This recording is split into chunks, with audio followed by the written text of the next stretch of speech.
नमस्कार साथीहरु, technical Sandeep YouTube च्यानलमा हजुरलाई स्वागत छ र म सन्दीप मल्ल।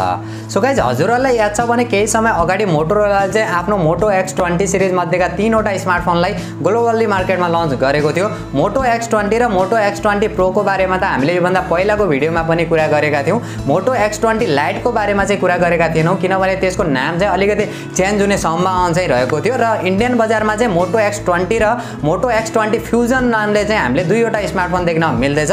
सो आजको भिडियोमा चाहिँ मोटो X20 फ्युजन को बारेमा कुरा गर्दैछु। के फीचर स्पेसिफिकेसन देख्न मिल्छ र हाम्रो नेपाली बजारमा चाहिँ कुन नामले देख्न मिल्नेछ, के कति प्राइसमा देख्न मिल्नेछ, सम्पूर्ण जानकारी दिनेछु र भिडियो अन्तिमसम्म हेर्नु होला। त्यो भन्दा पहिला चाहिँ यदि आजको भिडियो मन परे भिडियोलाई लाइक गरेर तलपट्टि देख्न सक्नुहुन्छ रातो बटन, त्यसलाई थिचेर च्यानल सब्स्क्राइब गर्नु होला र साथमा रहेको नोटिफिकेसन बेल आइकनलाई दबाएर अल नोटिफिकेसनलाई पनि अन गर्नु होला ताकि मैले जति पनि नयाँ भिडियो अपलोड गर्छु सबैभन्दा पहिला नोटिफिकेसन हजुरलाई मिल्नेछ।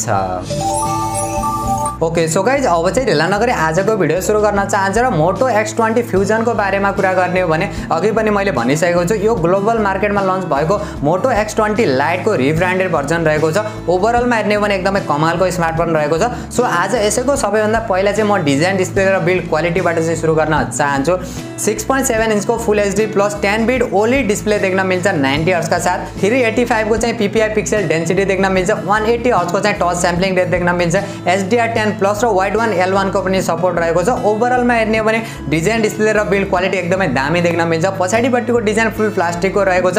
अगाडिपट्टिको चाहिँ कुन ग्लासले प्रोटेक्सन गरेको छ त्यो चाहिँ कन्फर्म गरेको छैन, कहीँ पनि खुलाएको छैन। जहाँसम्म लाग्छ कोर्निङ गोरिल्ला ग्लास 3 को चाहिँ हामीले प्रोटेक्सन चाहिँ देख्न मिल्छ। पछाडिपट्टिको डिजाइन सेम प्लास्टिककै फ्रेम देख्न मिल्छ। र ओभरअलमा हेर्ने हो भने डिजाइन एकदमै ग्लोसी टाइपमा गरेको छ। हेर्दाखेरि पनि एकदमै युनिक खालको चाहिँ एकदमै प्रिमियर वाला चाहिँ लुक चाहिँ दिएको छ। सफ्टवेयरको बारेमा कुरा गर्ने हो भने एन्ड्रोइड 11 देख्न मिल्छ र युआई को बारेमा कुरा गर्ने हो भने मोटोरोलाको आफ्नै माई युएक्स देख्न मिल्छ। एन्ड्रोइड एक्सपिरियन्स पनि एकदमै बबाल देख्न मिल्नेछ किनभने कुनै प्रकारका पनि हामीले एड र ब्लुटुथ चाहिँ देख्न मिल्दैन। स्टक एन्ड्रोइडको एक्सपिरियन्स यसमा देख्न मिल्छ। इन्ट्रेस्टिङ कुरा चाहिँ हामीले यसलाई कस्टमाइज पनि गर्न सकिन्छ, जो एकदमै राम्रो कुरा हुन जान्छ। र प्रोसेसरको बारेमा कुरा गर्ने हो भने जो ग्लोबल मार्केटमा लन्च भएको मोटो X20 लाइटमा भने क्वालकमको स्न्यापड्रागन 720 वाला प्रोसेसर देख्न मिलेको थियो।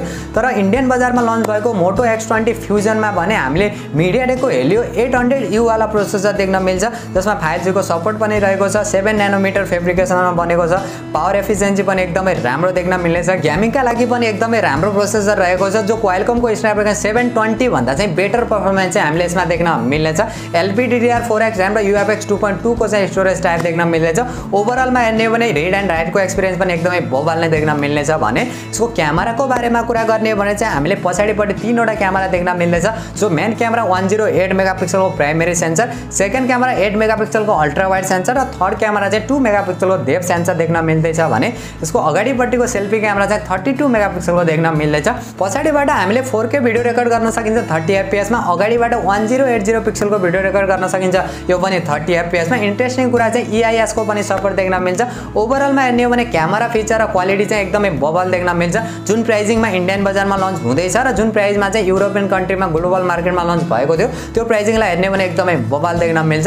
अरु फिचर र अरु सेन्सरहरुको बारेमा कुरा गर्ने हो भने हामीले यसमा चाहिँ 3.5mm को हेडफोन ज्याक चाहिँ देख्न मिल्छ, जो एकदमै राम्रो कुरा पनि हुन जान्छ। जो ग्लोबल मार्केटमा लन्च भएको मोटो X20 लाइटमा भने साइड माउन्टेड फिंगरप्रिन्ट सेन्सर देख्न मिलेको थियो। तर इन्डियामा लन्च हुँदै गरेको जो मोटो X20 फ्युजनमा चाहिँ इन डिस्प्ले फिंगरप्रिन्ट सेन्सर देख्ने भन्ने कुराहरु चाहिँ आएको छ। यसको कन्फर्म चाहिँ भएको छैन, या त साइड माउन्टेड फिंगरप्रिन्ट सेन्सर नै देख्न मिल्छ, या त अलिकति चेन्जेस गरेर इन डिस्प्ले फिंगरप्रिन्ट सेन्सरका साथ आयो भने चाहिँ अलिकति बेटर चाहिँ हुन्छ। अरु सानातिना फिचर सबै हामीले देख्न मिल्छ, जस्तै प्रोक्सिमिटी भयो, गाइरोस्कोप भयो, नाइट मोड भयो, AI ब्युटी मोड देखि अरु सानातिना फिचर सेन्सरहरु मजाले हामीले यसमा देख्न मिल्छ। भने ब्याट्रीको बारेमा कुरा गर्ने हो भने 5000 mAh को ब्याट्री देख्न मिल्छ। 30 वाट को fast charger USB type C port देख्न मिल्छ। ओभरअलमा ब्याट्री ब्याकअप पनि एकदमै राम्रो देख्न मिल्नेछ। भने भेरिएन्टको बारेमा कुरा गर्ने हो भने इन्डियन बजारमा दुईवटा भेरिएन्टमा देख्न मिल्दैछ, जो 6GB + 128GB र 8GB + 128GB। तर ग्लोबल मार्केटमा चाहिँ जो मोटो X20 लाइट चाहिँ एउटा मात्र भेरिएन्टमा लन्च भएको थियो, जो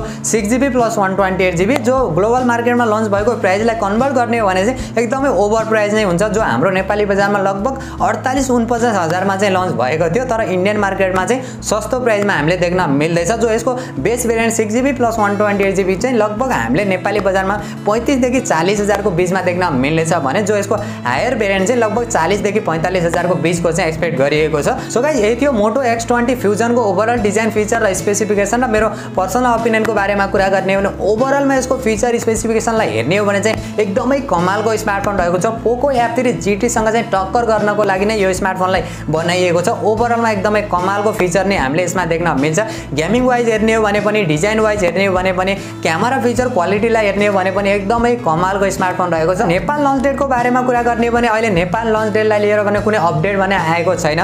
मलाई जहाँसम्म लाग्छ यो स्मार्टफोन नेपाली बजारमा लन्च हुनुपर्छ जस्तो चाहिँ लाग्छ, किनभने एकदमै कमालको स्मार्टफोन रहेको छ। योभन्दा पहिला मोटो G60 भयो, मोटो G40 फ्युजन पनि नेपाली बजारमा लन्च भएको थिएन। एकदमै राम्रा स्मार्टफोन रहेका थिए इन्डियन बजारमा। अहिले पनि एकदमै राम्रो प्राइसमा एकदमै राम्रो फीचर स्पेसिफिकेसनका साथ चाहिँ सेलिङ भइरहेका छन्। सो हजुरहरू भने मोटो X20 फ्युजनलाई लिएर कति एक्साइटेड हुनुहुन्छ र हाम्रो नेपाली बजारमा लन्च हुनुपर्छ जस्तो लाग्छ कि लाग्दैन त्यो पनि कमेन्ट गर्नु होला। यदि आजको भिडियो मन पर्यो भिडियोलाई लाइक गरेर तलपट्टि देख्न सक्नुहुन्छ रातो बटन, त्यसलाई थिचेर च्यानल सब्स्क्राइब गर्नु होला र साथमा रहेको नोटिफिकेसन बेल आइकनलाई दबाएर अल नोटिफिकेसनलाई पनि अन गर्नु होला ताकि मैले जति पनि नयाँ भिडियो अपलोड गर्छु सबैभन्दा पहिला नोटिफिकेसन हजुरलाई मिल्नेछ।